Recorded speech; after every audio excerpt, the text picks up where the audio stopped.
नमस्कार दोस्तों, स्वागत है आपके अपने यूट्यूब चैनल रीडिंग लवर्स पर। दोस्तों, आज की जो वीडियो है इसमें हम करने वाले हैं आपके स्टैट का जो एग्ज़ाम है इसके लिए महत्वपूर्ण क्वेश्चन जो आपके एग्ज़ाम के लिए महत्वपूर्ण रहेंगे।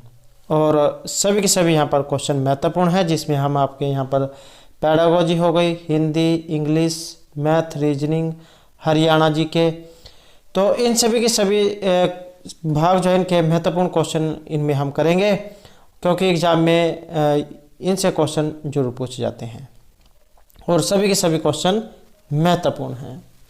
और अगर आपने हमारी इससे पहले वाली वीडियो नहीं देखी है तो इसे आप आई बटन पर क्लिक करके देख सकते हैं, या फिर हमारे चैनल की जो प्लेलिस्ट है वहाँ पर जाकर आप अब तक की जितनी भी वीडियो सभी को आप देख सकते हैं। और वीडियो शुरू करने से पहले अगर आपने अब तक हमारे चैनल को सब्सक्राइब नहीं किया तो सब्सक्राइब कर लीजिएगा और साथ में घंटे वाले कोना है इसे दबाकर ऑल पे क्लिक जरूर कर लीजिएगा, जिससे आपको हमारे आने वाली जो वीडियो उसकी नोटिफिकेशन मिलती रहेगी। तो हमारा जो यहाँ पर पहला जो क्वेश्चन आया है उपलब्धि प्रेरक से है, अचीवमेंट मोटिव। ये एक प्रेरक है, शारीरिक मनोवैज्ञानिक दोनों, या इनमें से कोई सा भी नहीं। तो उपलब्धि प्रेरक जो यहाँ पर माना गया है ये ऑप्शन बी हमारा रहेगा, मनोवैज्ञानिक इसे प्रेरक यहाँ पर माना गया है। नेक्स्ट जो हमारे यहाँ पर क्वेश्चन है, ऐसा प्रेरक जिसका अनुमान व्यक्ति के व्यवहार से किया जा सके परंतु व्यक्ति उसकी उपस्थिति का अनुभव नहीं करता है, तो उसे क्या कहा जाता है? अवचेतन प्रेरक, अचेतन प्रेरक, चेतन प्रेरक, या इनमें से कोई सा भी नहीं। और इसमें जो हमारे यहाँ पर सी आंसर है ऑप्शन रहेगा बी है, अचेतन प्रेरक।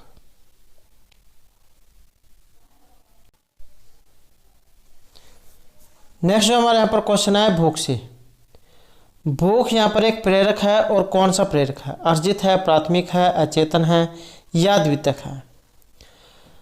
तो भूख जो है इसे तो यहाँ पर माना गया है ऑप्शन एक में, तो क्या है? एक अर्जित प्रेरक इसे माना गया है, जन्मजात अभिप्रेरक, जिसमें भूख, प्यास, विश्राम, निद्रा ही आ जाते हैं। अब यहाँ पर जो स्किनर है उन्होंने इसमें एक परिभाषा दी थी कि प्रेरणा सीखने के लिए राजमार्ग है, और अभिप्रेरणा के समघटक बताए थे, जिसमें आवश्यकता, अंतर्नोद, प्रोत्साहन और अभिप्रेरक, ये चार अभिप्रेरणा के समघटक बताए थे। और ये जो अभिप्रेरक जो है ये कौन कौन से होते हैं, या फिर प्राथमिक, द्वितीय, ये प्रेरक कौन कौन से हैं? तो जन्मजात अभिप्रेरक की अगर हम बात करें तो इसमें भूख, प्यास, विश्राम, निद्रा आ जाती हैं। स्वाभाविक अभिप्रेरक होती है, जैसे खेलना, सुख प्राप्त करना। कृत्रिम अभिप्रेरक है, जिसमें पुरस्कार, प्रशंसा, दंड ये आ जाते हैं। और जो जैविक अभिप्रेरक है इसमें क्रोध, भय और प्रेम ये आ जाते हैं। और जो मनोवैज्ञानिक अभिप्रेरक है इसमें रचनात्मकता, जिज्ञासा, पलायन ये आते हैं मनोवैज्ञानिक अभिप्रेरक में। सामाजिक जो अभिप्रेरक है इसमें प्रतिष्ठा, सुरक्षा और संग्रह ये आ जाते हैं। और जो प्राथमिक अभिप्रेरक अगर एग्जाम में आ जाए तो इसमें भूख, प्यास, यौन क्रियाएं, कष्ट यह प्राथमिक अभिप्रेरक हैं। और जो द्वितीय अभिप्रेरक है इसमें प्रतिष्ठा, जिज्ञासा, स्वीकृति ये आ जाते हैं। अगला क्वेश्चन है हमारा यहाँ पर, भूख किस प्रकार का एक अंतर्नोद है? धनात्मक है, ऋणात्मक है, और तटस्थ, या इनमें से कोई से भी नहीं। तो यहाँ पर जो इसमें भूख माना गया है ऑप्शन ए रहेगा, तो धनात्मक जो है इसे यहाँ पर माना गया है।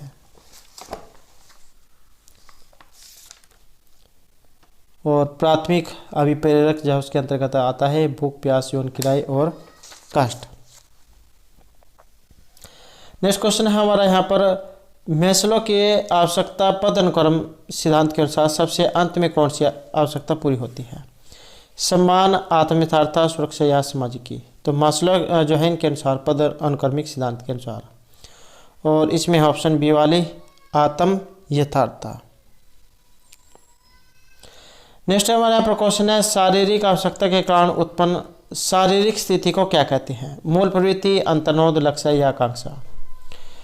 तो शारीरिक जो आवश्यकता इसके कारण उत्पन्न शारीरिक स्थिति को, और इसे जो कहा जाता है ऑप्शन बी हमारा रहेगा, अंतर्नोद इसे कहा जाता है।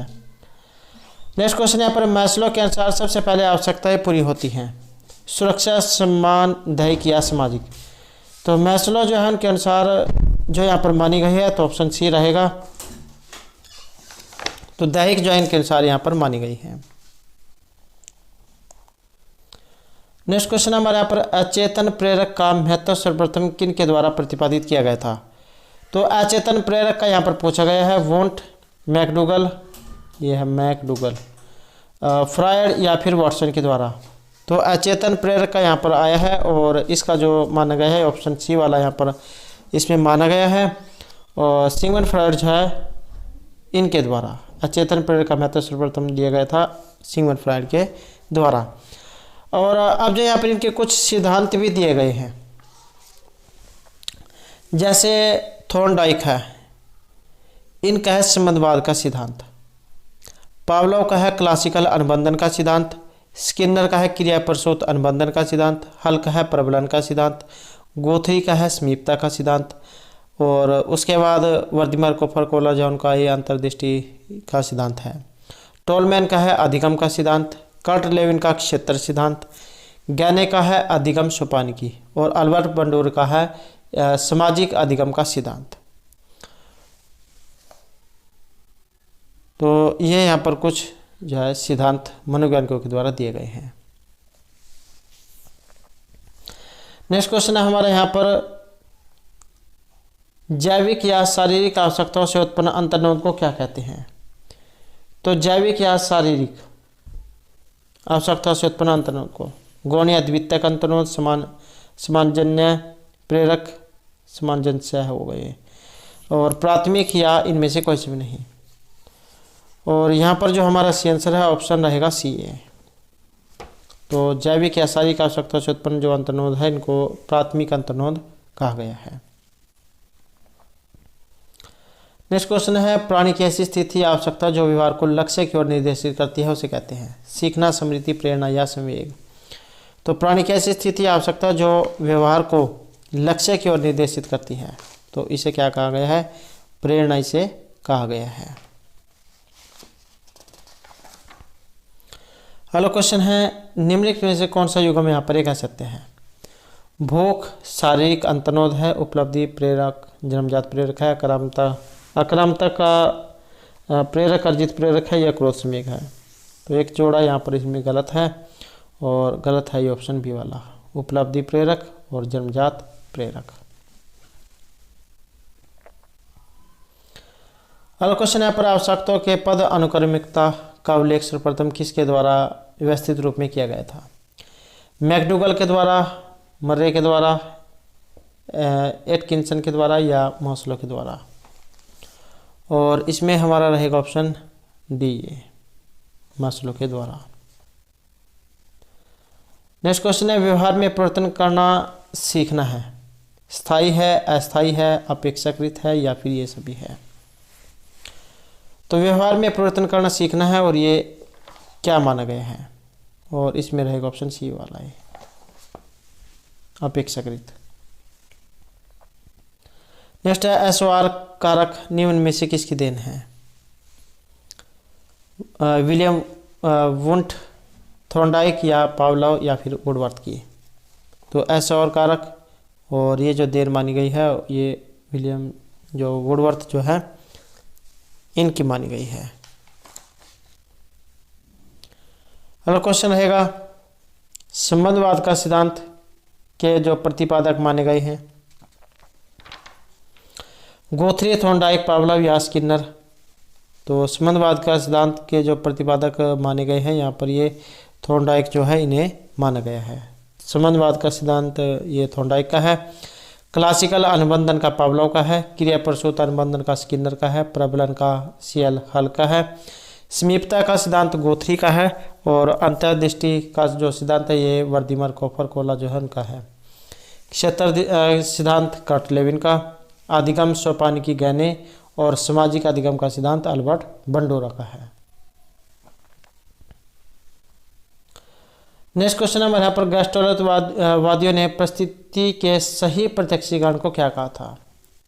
प्रत्यक्षिक स्तरीय, प्रत्यक्षिक सुरक्षा, अंतर्दृष्टि या प्रत्यक्षिक सतर्कता। और जैसे कि आपको पता है इनका सिद्धांत दिया गया था, तो ये अंतर्दृष्टि सूझ का सिद्धांत था जो वर्दिमर कोप्पा कोलर जॉन के द्वारा दिया गया था। तो यहाँ पर ऑप्शन सी जो हमारा सी आंसर रहेगा।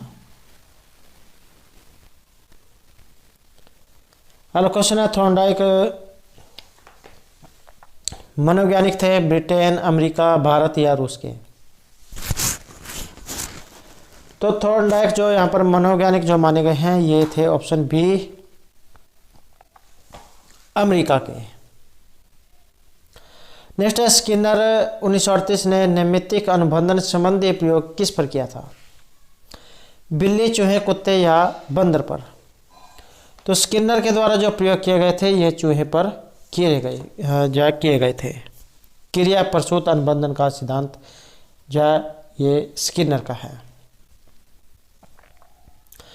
नेक्स्ट क्वेश्चन हमारे यहाँ पर, नैमित्तिक अनुबंधन को अन्य किस नाम से भी जाना जाता है? शास्त्रीय अनुबंधन,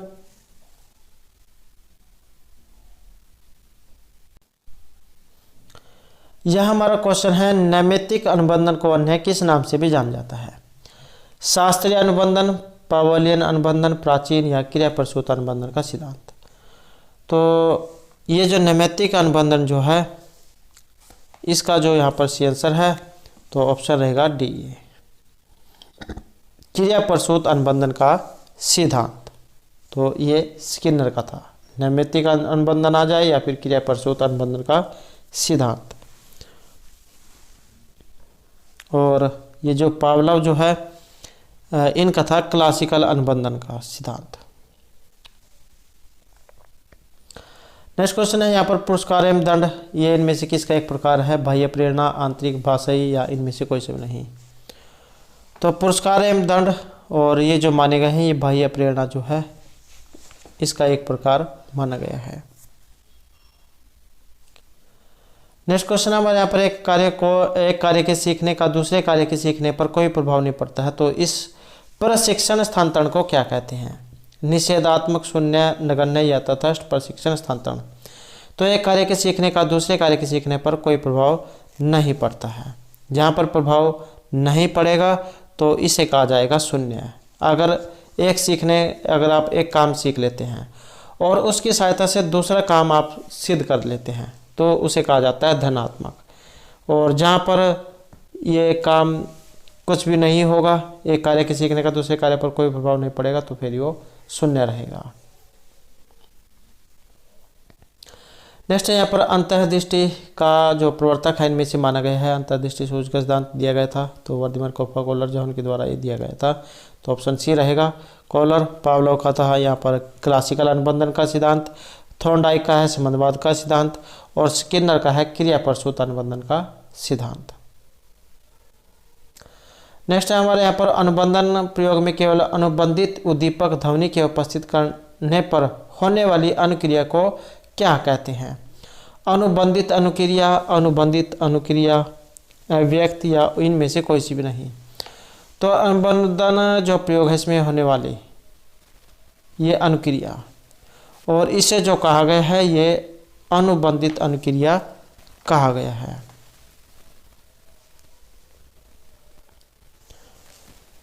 नेक्स्ट क्वेश्चन है, इन निम्नलिखित युग्म में से असत्य युग्म कौन सा है? वेरी वेरी इंपॉर्टेंट क्वेश्चन है। या फिर ये आप कह सकते हैं कि किसने किस पर शोध किया था, तो वही यहाँ पर पूछा गया है। स्किनर ने चूहों पर, थॉर्नडाइक ने बिल्ली पर, पावलोव ने कुत्ते पर, कोहलर ने कबूतर पर। तो यहाँ पर फिर जो एक गलत है, और गलत कौन सा है? तो गलत जो ये ऑप्शन डी वाला है, कोहलर ने कबूतर पर किया था। इनके द्वारा भी ये चिंपैंजी जो है उन पर किया गया था, बंदरों पर, तो कबूतर यहाँ पर गलत है। नेक्स्ट क्वेश्चन हमारे यहाँ पर, प्रथम अवस्था में सीखे गए कार्य के परिणामस्वरूप दूसरे कार्य को सीखना कठिन हो जाए तो यह प्रतिक्षण स्थानांतरण हो जाता है। विधेयात्मक, निषेध, शून्य या इनमें से कोई से नहीं?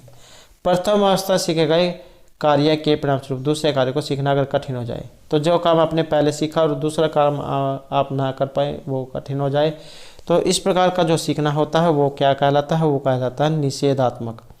जब पहला काम अगर आपने पहली बार कोई काम सीख लिया है और उसकी सहायता से दूसरा काम सिद्ध कर लेते हैं तो वो धनात्मक, और दूसरा काम सिद्ध ना हो ये कठिन लगे तो वो निषेधात्मक, और जिसमें कोई प्रभाव न पड़े तो वो शून्य है।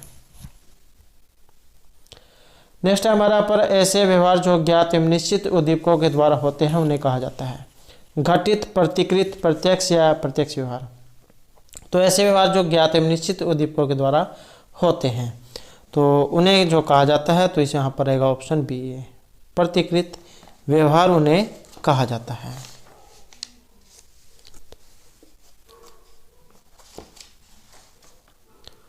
अगला क्वेश्चन है थॉर्नडाइक के प्रयोग में बिल्ली के लिए पुरस्कार स्वरूप क्या रखा गया था। वेरी वेरी इंपॉर्टेंट क्वेश्चन है।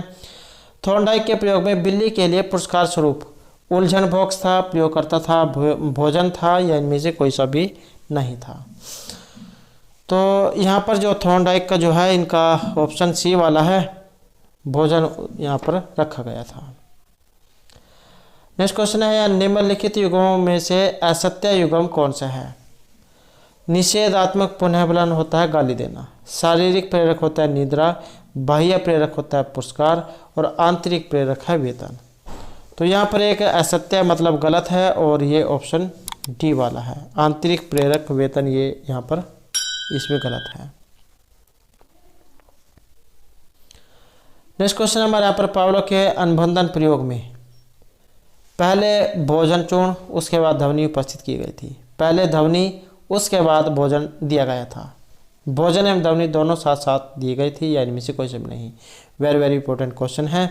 पावलो का जब इन्होंने प्रयोग किया था तो किस प्रकार का प्रयोग इनके द्वारा किया गया था वही यहाँ पर पूछा गया है, और इसका जो संबंध था ये ऑप्शन बी में, पहले ध्वनि बजाई गई, और या फिर आपने सुना होगा कि पहले खट से की आवाज़ आई, उसके बाद उनके सामने भोजन आया और उन्होंने भोजन खा लिया। जैसे एक चूहा जाओ से यहाँ पर ये पावला है, पावला ने कुत्ते का था, कुत्ते पर किया था, तो उन्होंने कुत्ते के जो जीभ है उस पर एक परखने के लिए लगा दी थी, और पहले वो घंटी बजाते थे, उसके बाद उनके सामने भोजन जा प्रस्तुत करते थे।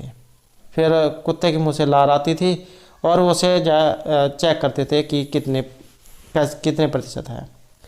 तो इसी प्रकार जो एक बार उन्होंने घंटी बजाई लेकिन भोजन नहीं दिया, लेकिन उनके मुंह से फिर भी लार जो थी वो वैसे ही निकली थी। तो इसी के ऊपर जो इन्होंने फिर ये शोध वगैरह किया था। तो ये इनका अनुबंधन का जो प्रयोग है पावलो का क्लासिकल अनुबंधन का सिद्धांत, जो इनका ये शोध का नाम है। तो इन्होंने पहले ध्वनि की थी, उसके बाद भोजन जो है कुत्ते के सामने रखा जाता था। नेक्स्ट यहाँ पर थॉर्नडाइक का अधिगम सिद्धांत निम्नलिखित नाम से जाना जाता है। तो थॉर्नडाइक का अधिगम का सिद्धांत, इनका संबंधवाद का सिद्धांत भी आप कह सकते हैं। तो इसे किस नाम से जाना जाता है। प्रयास एवं त्रुटि का सिद्धांत, पुनर्बलन, अंतर्दृष्टि, इनमें से कोई सा भी नहीं। वेरी वेरी इंपॉर्टेंट क्वेश्चन है। थॉर्नडाइक का है संबंधवाद का सिद्धांत, और इन्होंने जो शोध किया था ये था प्रयास एवं त्रुटि वाला। जब आप कोई नया काम करते हैं तो उसमें आपके पास गलतियां बहुत ज़्यादा होती हैं, लेकिन जैसे जैसे आपका अभ्यास होता जाता है आपकी गलतियां भी उसी तरीके से कम होती जाती है, और एक समय ऐसा भी आता है जब आप बिना गलती करे उस काम को हल करना सीख जाते हैं। तो इसी प्रकार से इन्होंने बिल्ली जो है उनके ऊपर शोध किया था।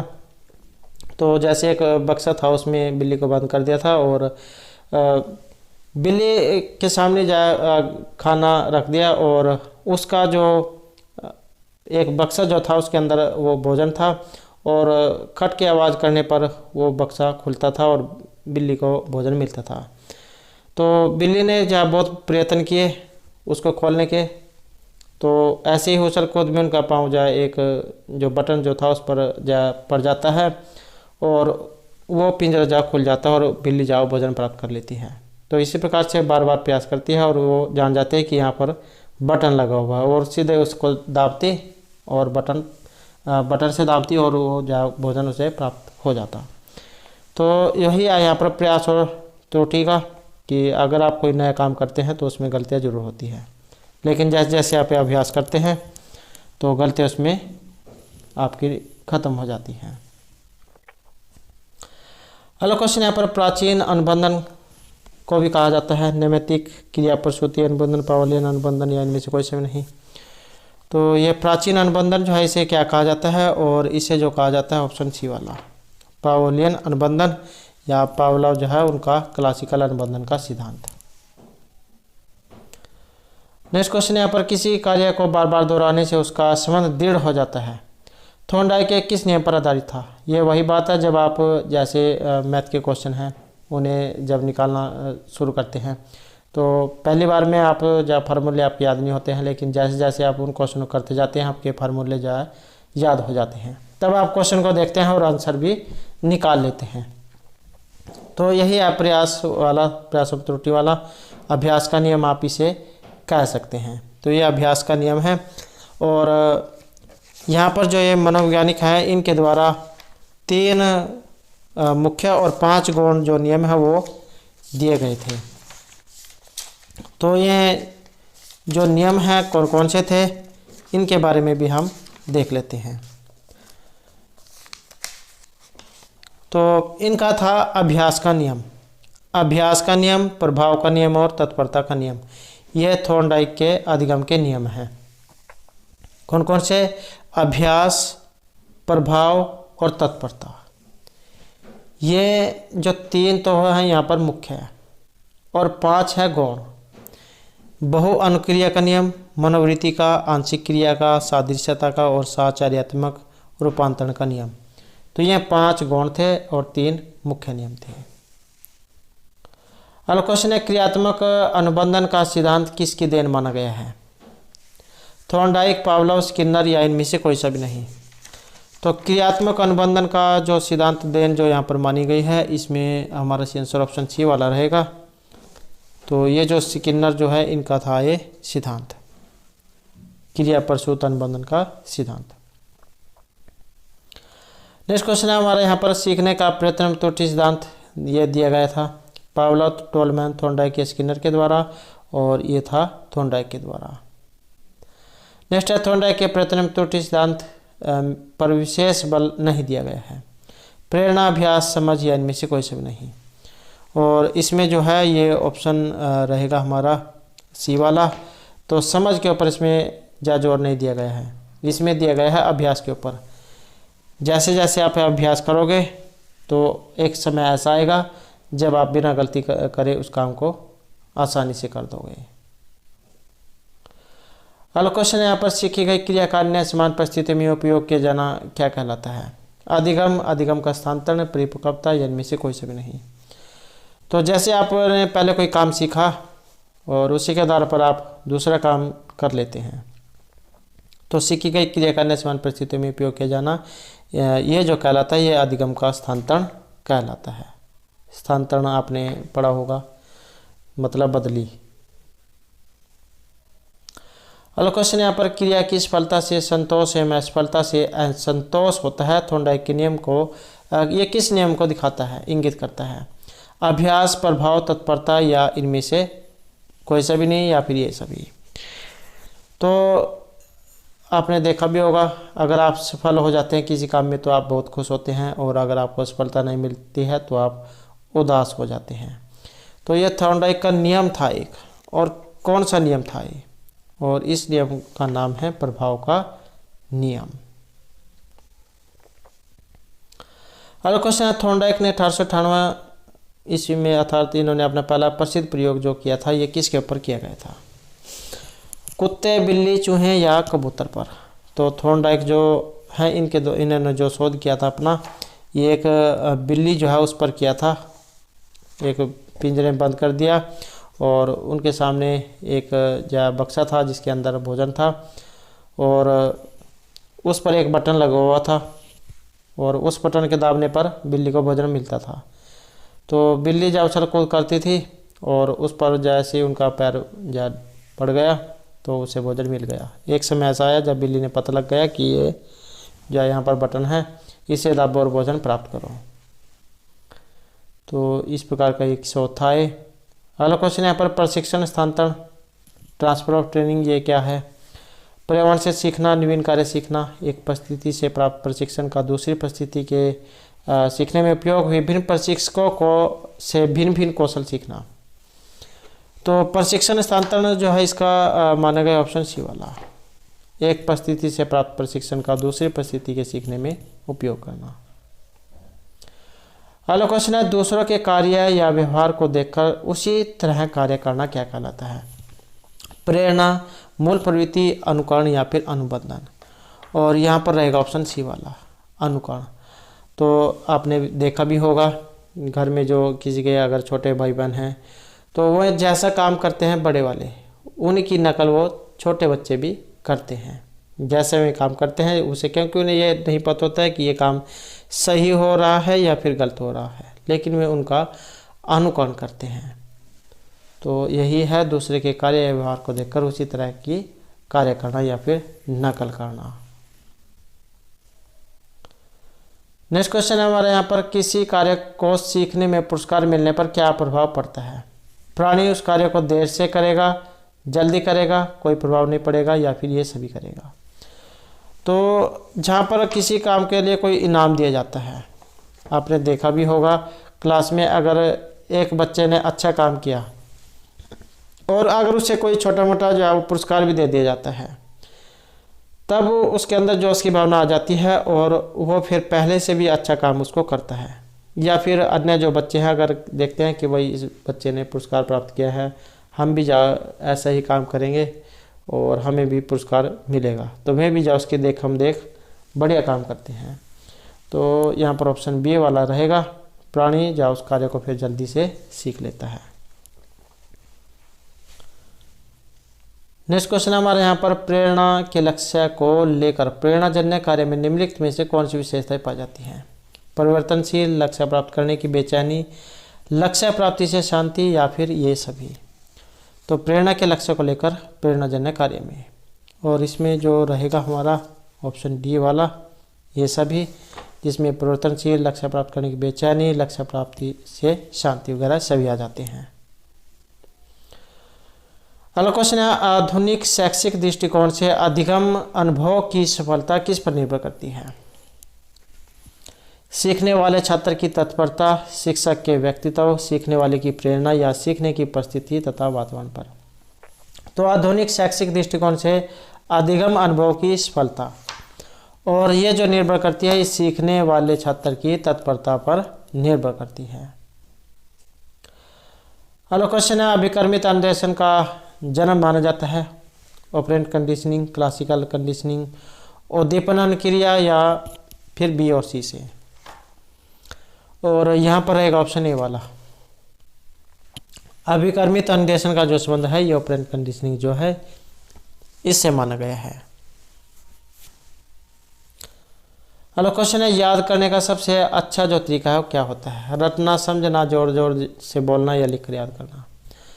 तो कोई भी काम है उसे अगर आप ये चाहते हैं कि ये हमारे अच्छी तरीके से याद हो जाए और हम उसे कभी भी ना भूलें, तो वो काम आपने समझकर करना होगा कि ये कैसे कैसे हुआ है। इसका उदाहरण आप इस तरीके से लगा सकते हैं, जैसे आप मैथ के क्वेश्चन हल करते हैं। अगर आप ये समझेंगे उसमें कि ये यहाँ पर ये फार्मूला लगा है और ऐसे ऐसे हुआ है, तब तो आपका क्वेश्चन याद रहेगा। अगर आप उसे देखेंगे कि हम इसे रट कर याद कर लें, हो सकता है रट कर आप उसे याद कर लें, लेकिन कुछ समय बाद, 1-2 दिन, 1 महीना बाद आप उसको भूल जाओगे। तो अगर आपने याद कर लिया कि ये ऐसे ऐसे क्वेश्चन हुआ है तो आप उसे कभी भी नहीं भूलोगे। तो समझने वाला यहाँ पर सी आंसर रहेगा। नेक्स्ट क्वेश्चन हमारे यहाँ पर, आपकी कक्षा में एक बुद्धिमान छात्र है जो आपके समक्ष सदैव अपने ज्ञान का प्रदर्शन करता है, तो आप इस जो परिस्थिति है इसमें क्या करेंगे? उसे उसकी रुचि के कुछ कार्य देंगे, उसे कुछ ऐसे कार्य देंगे जो वह कर ना सके, उसे डांट कर बिठा देंगे, उसे कक्षा का नेतृत्व करने को देंगे। तो आपकी कक्षा में अगर एक बुद्धिमान छात्र है जो आपके समक्ष सदैव अपने ज्ञान का प्रदर्शन करता है, तो हमारा काम रहेगा यहाँ पर उसे उसकी रुचि के कुछ कार्य देंगे। नेक्स्ट क्वेश्चन हमारे यहाँ पर, करके सीखने का सिद्धांत ये उपयोगी है, तो ये क्यों है? प्रत्यक्ष अनुभव होता है, बालक क्रियाशील रहता है, ज्ञान अधिक समय तक स्थायी रहता है या फिर ज्ञान व्यवहारिक होता है। तो करके सीखने का जो सिद्धांत उपयोगी है, और ये क्यों होता है? क्योंकि यहाँ पर है ऑप्शन सी वाला, ज्ञान अधिक समय तक स्थायी रहता है। करके सीखने का मतलब है आप कोई भी काम है अगर उसे अपने हाथ से कर लेते हैं। एक होता है पढ़ना, एक होता है उसे लिख कर देखना। अगर आप कोई भी क्वेश्चन है, मैथ के क्वेश्चन है या कोई अन्य प्रश्न है, उन्हें अगर आप लिख कर हल करते हैं तो इससे क्या होगा, आपका स्थायी याद भी रहेगा, गलतियाँ भी नहीं होंगी। तो ये ऑप्शन सी वाला रहेगा। नेक्स्ट है, यदि आपको कोई बुरी आदत है जिसे आप चाहते हैं कि छात्र अनुकरण न करे तो आप क्या करना पसंद करेंगे? उस आदत को छोड़ देंगे, उसका प्रयोग छात्रों के सामने नहीं करेंगे, छात्रों वह अपने व्यवहार में तुलना करना पसंद नहीं करेंगे, अपनी आदत बनाए रखेंगे। तो अगर कोई बुरी आदत है आप इसमें, तो आप क्या करेंगे, उस आदत को छोड़ देंगे। तो दोस्तों ये तो थे हमारे यहाँ पर बाल विकास एवं शिक्षा शास्त्र से संबंधित महत्वपूर्ण क्वेश्चन।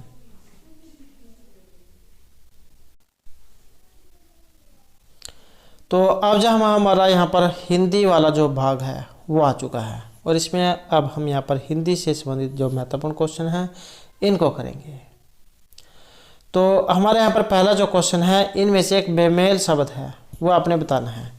धनुष है, कोदंड है, मंदार है या सारंग है? तो एक अलग है और अलग है, यहाँ पर ऑप्शन 3 वाला।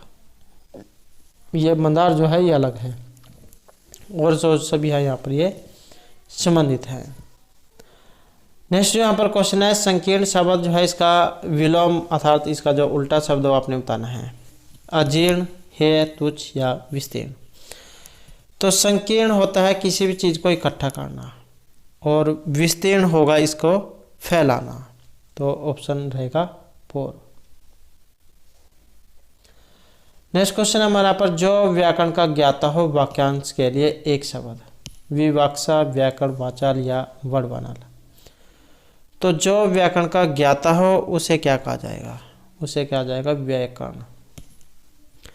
नेक्स्ट है, उज्ज्वल शब्द की संधि का उदाहरण है। व्यंजन है, विसर्ग है, दीर्घ या अयादि संधि का? तो उत प्लस ज्वल, उज्ज्वल, और इस संधि का जो उदाहरण है ये ऑप्शन 1 वाला है। व्यंजन संधि यहाँ पर इसमें रहेगी, और ये शुद्ध अशुद्ध जो है इसमें भी क्वेश्चन पूछा जाता है। नेक्स्ट क्वेश्चन है हमारे यहाँ पर, हथकड़ी शब्द ये किस समास का उदाहरण है? द्वंद्व, कर्मधारय, तत्पुरुष या बहुब्रीहि समास का? हथकड़ी, हाथ के लिए कड़ी। तो इसका जो रहेगा ये ऑप्शन 3 वाला है, तत्पुरुष समास, और इसमें रहेगा हाथ के लिए कड़ी, कर्ता ने कर्म को कर्ण से संप्रदान के लिए। नेक्स्ट है, इनमें से विदेशा शब्द है एक जो हमारे देश का नहीं है, जो तो वो विदेशी है शब्द। कैंची, कपूर, तेंदुआ या पगड़ी? तो विदेशी शब्द है इनमें, और ये है कैंची, ऑप्शन 1 वाली। नेक्स्ट क्वेश्चन है हमारे यहाँ पर, इसमें तत्सम और तद्भव शब्द है वो एक सही नहीं है, वो कौन सा है? मृतिका, संस्कृत में मृतिका, हिंदी में मिट्टी। संस्कृत में झंगा और हिंदी में जांग। हिंदी में संस्कृत में तांबुल, हिंदी में ताला, या संस्कृत में घृत, हिंदी में घी? सही कोई योगम नहीं है, और ये ऑप्शन 3 वाला है, तांबुल, ताला, इसका ये सही नहीं है। नेक्स्ट है यहाँ पर, स्वागत में कौन सा उपसर्ग है, या संधि में आ जाए, संधि भी आती है क्योंकि इसकी? तो सु प्लस स्वागत, स्वागत, और इसका जो ऑप्शन है 1 वाला, संधि आ जाए तो यण संधि है। अगला क्वेश्चन है, गुड़ गोबर करने मुहावरे का अर्थ? अच्छे भले कार्य को बर्बाद करना, खुशियाँ मनाना, मूर्खता दिखाना, मौज करना। तो गुड़ गोबर करना, जो अच्छा भला जो काम होता है उसको बर्बाद करना, या बना बनाए काम को खराब कर देना। अगला क्वेश्चन यहाँ पर भी एक अशुद्ध है क्वेश्चन, स्तुति, उच्छ्वास, अनुपातिक, आहुति? एक गलत है, और ये ऑप्शन 3 वाला है, अनुपातिक। नेक्स्ट क्वेश्चन है यहाँ पर, ऊट पटांग किन शब्दों के योग से बना है? सार्थक, दोनों ही सार्थक है, दोनों ही निरर्थक है, एक सार्थक है, एक निरर्थक है, एक निरर्थक है, सार्थक है। तो इसका जो यहाँ पर रहेगा ऑप्शन 2 वाला। ऊट जो है ये निरर्थक है, और पटांग ये सार्थक है। ऊट नहीं ऊंट होता है, इसके ऊपर चंद्र बिंदु। तो इसी कारण से ये क्या है, दोनों निरर्थक हैं। दोनों ही निरर्थक है। नेक्स्ट क्वेश्चन है यहाँ पर, किस शब्द में व से पूर्व यदि अव हो तो अव को उच्चारण किस रूप में होगा? अव, अय, औ या औ। तो अव जो होता है इसका क्या बनेगा, इसका उच्चारण किस रूप में होगा? तो इसका रहेगा ऑप्शन 3 वाला, अव। या फिर अव को क्या होता है, इसको आव होता है, अव को आव, ओ को अव।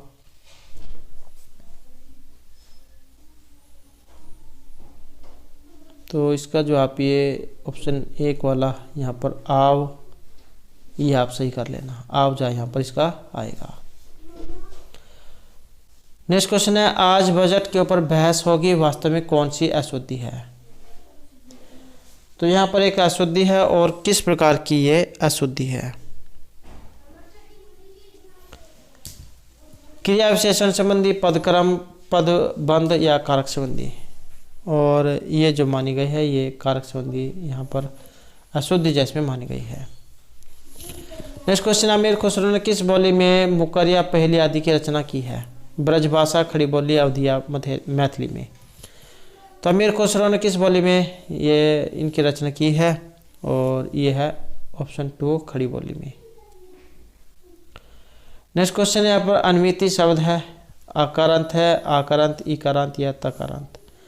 अन्विति जब हम इसे बोलते हैं तो बाद में ई की आवाज आती है, तो इसका मतलब क्या है, ये इकारांत है। तो ये तो थे हमारे यहाँ पर हिंदी से संबंधित क्वेश्चन। अब जो हम यहाँ पर विशेष जो हिंदी है उससे संबंधित यहाँ पर कुछ क्वेश्चन जान लिए गए हैं, उनको हम यहाँ पर इसमें करने वाले हैं। तो हमारा जो यहाँ पर पहला जो क्वेश्चन है ये है, उत्पत्ति के आधार पर। उत्पत्ति के आधार पर शब्द के कितने भेद होते हैं? 2, 4, 6 या फिर 8।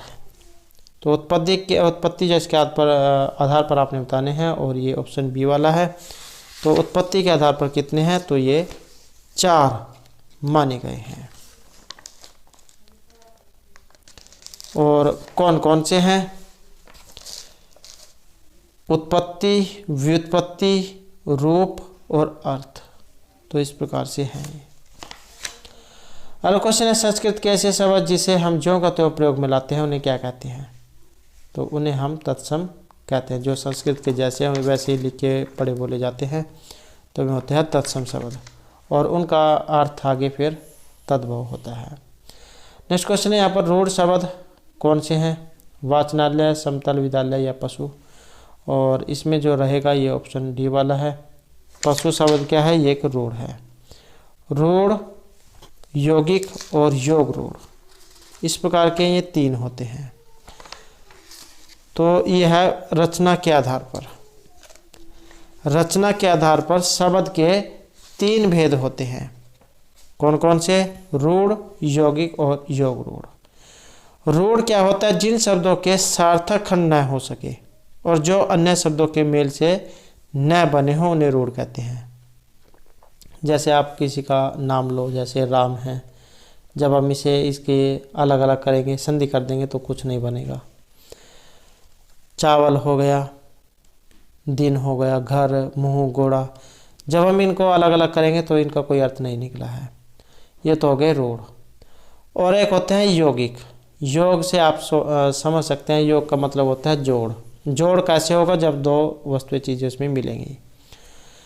तो जो शब्द 2 या 2 से अधिक शब्दों से मिलकर बनता है उन्हें कहते हैं हम यौगिक। जैसे विद्यालय, विद्या प्लस आलय, और ये वाचनालय। तो ये तो हो गए आपके यौगिक। एक होते हैं योग रूढ़। वे शब्द या यौगिक ऐसे होते हैं जिनका अर्थ रूढ़ हो जाता है, अर्थात विशेष हो जाता है। जो आप समझ सकते हैं बहुब्रीहि जो समास होता है समास के अंतर्गत, तो वही आप समझ सकते हैं योग रूढ़ होता है। जिनका अलग ही अर्थ निकलता है। तो बहुब्रीहि समास आपने पढ़ा होगा, जहाँ पर अन्य पद प्रधान होता है, तो वही योग रूढ़ है। तो इस प्रकार से यहाँ पर शब्द के ये 3 भेद है रचना या बनावट के आधार पर। हेलो क्वेश्चन यहाँ पर शब्द रचना के आधार पर बताइए कि कौन सा शब्द यहाँ पर योग रूढ़ है। तो 2 शब्दों के मेल से बना है, वो आप यहाँ पर देख सकते हैं कौन सा है। और यहाँ पर जो बना है तो ये ऑप्शन डी वाला है।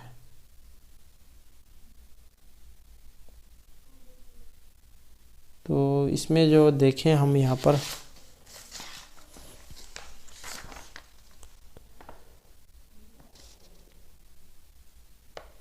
जलज जो है ये योग रूढ़ है, रूढ़ यौगिक और योग रूढ़। नेक्स्ट है रूढ़ शब्द इनमें कौन सा है। मलय, जलज, पंकज या वैभव। जिसका हम अलग अलग करें तो उसका अर्थ कोई ना निकले।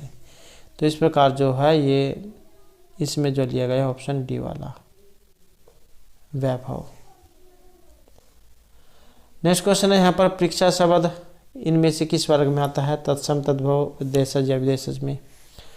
तो परीक्षा जो आती है ये है तत्सम शब्द। हेलो क्वेश्चन है मजिस्ट्रेट एक शब्द है, तत्सम, तद्भव, देशज या विदेशी शब्द। तो मजिस्ट्रेट जो लिया गया है ये एक विदेशी शब्द है। हेलो क्वेश्चन है इनमें से कौन सा शब्द देशी है जो अपने देश का है। अग्नि, प्रार्थना, खेत या लोटा। और ये है ऑप्शन डी वाला लोटा। नेक्स्ट है स्वतंत्र सत्ता धारण न करने वाले शब्द क्या कहलाते हैं। रूढ़, यौगिक या फिर योग रूढ़। और ये कहलाते हैं यौगिक। हेलो क्वेश्चन इनमें से कौन सा एक यौगिक शब्द है। लेखक, पुस्तक, विद्यालय या योगी। जो 2 शब्दों के योग से बनते हैं तो वो विद्यालय है। हेलो क्वेश्चन है प्रयोग की दृष्टि से सूक्ष्म अंतर व्यक्त करने वाले शब्द क्या कहलाते हैं। प्रयोगात्मक, समानार्थक, अनेकार्थक या विपरीतार्थक। तो प्रयोग की दृष्टि से सूक्ष्म अंतर व्यक्त करने वाले शब्द और ये कहलाते हैं समानार्थक। हेलो क्वेश्चन है यौगिक शब्द कौन सा है जो 2 शब्दों के योग से बना है। और वह है ऑप्शन बी वाला पाठशाला। हेलो क्वेश्चन है विभावरी यह किस प्रकार का शब्द है। तत्सम, तद्भव, देशज या संकर। और ये है तत्सम शब्द। नेक्स्ट है योग रूढ़ शब्द कौन सा है। योग रूढ़ जैसे कि हमने पढ़ा जो बहुब्रीहि समास होता है वही योग रूढ़ है। तो इसमें देख सकते हैं आप ये जो लंबोदर जो यहाँ पर शब्द लिया गया है, लंबे पेट वाला श्री गणेश। तो ऑप्शन सी। हेलो क्वेश्चन है नीचे दिए गए विकल्प में से तत्सम शब्द बताना है कौन सा है। और यहाँ पर हम देखें तो तत्सम ऑप्शन बी वाला है गोधूम। नेक्स्ट है नीचे दिए गए विकल्प में से तद्भव शब्द बताना है, मतलब संस्कृत का रूपांतरण वाला। और यह है ऑप्शन बी में मुख होता है संस्कृत में और इसका मुंह। नेक्स्ट है यहाँ पर जिस शब्द के कई सार्थक खंड हो सके उन्हें क्या कहते हैं। रूढ़, यौगिक या फिर योग रूढ़। तो सार्थक खंड हो सके और इसे कहते हैं हम ऑप्शन बी यौगिक। हेलो क्वेश्चन इनमें से कौन सा एक देशी शब्द नहीं है। डिबरी, पगड़ी, डोर, पुष्कर। और यह है ऑप्शन डी वाला पुष्कर। नेक्स्ट है जिन शब्दों की उत्पत्ति का पता नहीं चलता हो उन्हें क्या कहते हैं। तो जिन शब्दों की उत्पत्ति का पता ना चले और उन्हें कहते हैं हम देशज, देशी शब्द। हेलो क्वेश्चन है वकील किस भाषा का शब्द है। फारसी, अरबी, तुर्की या पुर्तगाली। तो वकील जो यहाँ पर एक शब्द आया है और इसका संबंध है अरबी भाषा से। नेक्स्ट क्वेश्चन है चाय किस भाषा का एक शब्द है। चीनी, जापानी, अंग्रेजी या फ्रेंच का। तो चाय जो यहाँ पर एक शब्द आया है ये चीनी भाषा का है। चाय से च और चा, चाय, चीनी। इस प्रकार से आप इसे याद रख सकते हैं। नेक्स्ट स्टेशन एक शब्द है, किस भाषा का है। फ्रेंच, अंग्रेजी, डच या चीनी। और इसका जो संबंध है ऑप्शन बी वाला, ये अंग्रेजी भाषा का है। नेक्स्ट है यहाँ पर संकर शब्द का अर्थ क्या है। तत्सम, तद्भव, देशज, विदेशी। 2 भाषाओं के शब्द से मिलकर बना शब्द। तो शंकर का जो अर्थ है ये ऑप्शन डी वाला है। शंकर, आपने शंकर मिश्रण सुना होगा, जहाँ पर दो वस्तुएं जौहन का मेल कराया जाता है, तो ये शंकर मिश्रण होता है, दो भाषाओं के शब्दों से जो मिलकर बनाता है। नेक्स्ट यहाँ पर रेलगाड़ी एक शब्द है, ये किस प्रकार का है? तत्सम, तद्भव, देशज, विदेशज, शंकर। तो ये शब्द जो है इसे ऑप्शन डी वाला कहा जाता है, शंकर इसका अर्थ है।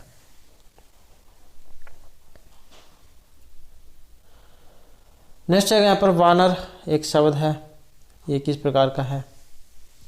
तद्भव है, तद्भव बताना इसमें, वानर, बंदर। और इसमें जो रहेगा ये ऑप्शन है हमारा बी वाला, क्योंकि इसे संस्कृत में कपि कहा जाता है, हिंदी में हम बंदर कहते हैं। नेक्स्ट है दर्शन का तद्भव रूप कौन सा होता है? तो कई प्रकार से लिखा जाता है दर्शन, इसका जो है ऑप्शन बी वाला माना गया है, दर्शन। नेक्स्ट है यहाँ पर इनमें कौन सा एक तत्सम है? उद्गम, खेत, कोट या अजीव। और तत्सम है मतलब संस्कृत का, और ये ऑप्शन ए वाला है, उद्गम। नेक्स्ट क्वेश्चन यहाँ पर अपील एक शब्द है, ये किस प्रकार का है? और अपील को जो माना गया है ये ऑप्शन डी रहेगा, विदेशी शब्द है। मगही एक किस प्रकार का है? तत्सम, तद्भव, देशज या विदेशी शब्द। तो मगही जो यहाँ पर आया है और इसका संबंध है तद्भव से। अगला क्वेश्चन यहाँ पर संधि तत्सम है, तद्भव है, देशज या विदेशज। तो संधि जो यहाँ पर शब्द आया है ये तत्सम शब्द है। नेक्स्ट है लोटा किस प्रकार का एक शब्द है? तो लोटे को माना गया है देशज शब्द। नेक्स्ट क्वेश्चन है कमल, ये किस प्रकार का एक शब्द है? रूढ़, यौगिक या फिर योग रूढ़। तो जब हम इसको अलग अलग करते हैं, इसके शब्दों को, वर्णों को, तो इनका कोई अर्थ नहीं निकलता है, तो इसी कारण से रूढ़ है। अगला क्वेश्चन यहाँ पर पाकशाला, ये किस प्रकार का है? पाक और शाला। तो यहाँ पर आप देख सकते हैं दो शब्द इसमें मिले हुए हैं, जैसे विद्यालय होता है, तो इसी कारण से जो ये यौगिक शब्द है। नेक्स्ट क्वेश्चन है हमारे यहाँ पर दशानन से, तो बहुब्रीहि समास है यहाँ पर, 10 मुख वाला। तो ये क्या है? रूढ़, यौगिक और योग रूढ़। तो क्या है? ये योग रूढ़ है। अगला क्वेश्चन है तत्सम शब्द बताना है आपने, इसमें कौन सा है? जो संस्कृत वाला है, और ये है ऑप्शन डी वाला, घोटक। अगला क्वेश्चन है यहाँ पर इनमें से कौन सा शब्द एक तुर्की भाषा का है? चाय, रिक्शा, कमरा या फिर कैंची। तो तुर्की भाषा का यहाँ पर एक शब्द है और ये कैंची है। अगला क्वेश्चन है इनमें से एक तत्सम शब्द है जो संस्कृत का है, वो कौन सा है? बारात, हाथी, आंसू या फिर वृष्टि। और ये जो यहाँ पर वृष्टि जो शब्द आया है ये संस्कृत का है। तो दोस्तों ये थे हमारे यहाँ पर हिंदी से संबंधित महत्वपूर्ण question. Now we come to English language. Choose the most suitable one word for the given expression. नीचे एक वर्ड गिवन है जो इसका सही एग्जैक्ट मीनिंग क्रिएट करता है। ए लिस्ट ऑफ बुक्स, यानी बुक्स की जो लिस्ट है बनाती है सूची पत्र। सिमेट्री, कंटेम्प्रेरी, कावर्ड या कैटालॉग। सिमेट्री होती है एक ग्रेवयार्ड, कब्रिस्तान कहते हैं। कंटेम्प्रेरी समकालीन, क्वार्ड कायर, और कैटालॉग होता है एक सूची पत्र, मीन्स जिसमें लिस्ट होती है बुक्स की। जो तो सही ऑप्शन यहाँ पर ऑप्शन 4 है। नेक्स्ट है choose the appropriate meaning of the given idiom from among the 4 answer choices. नीचे 4 आंसर दिए गए हैं गिव आइडियम के, तो इसमें इसकी आंसर चॉइस देखनी है। Bad blood, bad blood in other words we can say शत्रु भाव रखने वाला पर्सन। ऑप्शंस हैं अ डिसीज एक बीमारी, एनमिटी शत्रुता, एंगर गुस्सा, टू किल किसी को मारना। मीन्स कई बार हम यहाँ पर कंफ्यूज हो सकते हैं कि टू किल क्या होता है। To kill is just related to bad blood, kill किसी को एंगरली होता है कि मैं एंगर में इसको मार डालूं, लेकिन यहाँ पर बैड ब्लड मीन्स एक शत्रुता का भाव रखने वाला मनुष्य। सो यहाँ पर जो राइट आंसर है ऑप्शन 2। नेक्स्ट है चूज द करेक्ट वर्ब। यहाँ पर वर्ब देखनी है। The poet and philosopher dash dead. Poet यानी कवि और फिलोसोफर दार्शनिक मर गए हैं, डेड हो गए हैं। इज और हैव या हैज़। सो यहाँ पर ऑप्शन 3 हैज़ और हैव नहीं आएगा, क्योंकि ये जो हैज़ और हैव यूज़ होते हैं just action is just completed.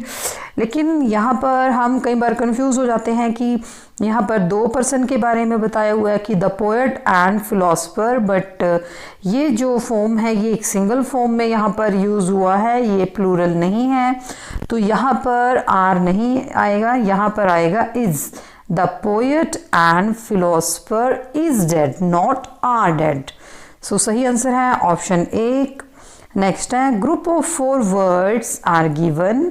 4 शब्द दिए गए हैं हमें। In each group 1 word is correct. Find that word. यहाँ पर एक वर्ड दिया गया है जो करेक्ट है। There is a little bit difference in these words. देख लेते हैं। पुसिलैनिमस, पुसिलैनिमस, पुसिलैनिमस, पुसिलैनिमस। सबसे पहले तो इस वर्ड को देखने का बेस्ट तरीका है, आप एनिमस की स्पेलिंग देख लीजिए, ANIMOUS। तो वो स्पेलिंग किस में है? ऑप्शन ए में भी नहीं है, 1 में भी नहीं है, 2 में भी नहीं है, 3 में भी नहीं है, ये 4 में गिवन है एनिमस। और पुसिलैनिमस, पुसिलै की PUSILL इसी में 4th ऑप्शन में गिवन है। So this option is right option. Pusillanimous का मीन्स होता है एक कमज़ोर दिल वाला व्यक्ति, एक कायर मनुष्य। नेक्स्ट है choose the word opposite in meaning to the given word. Knowledge, knowledge क्या होती है? ज्ञान।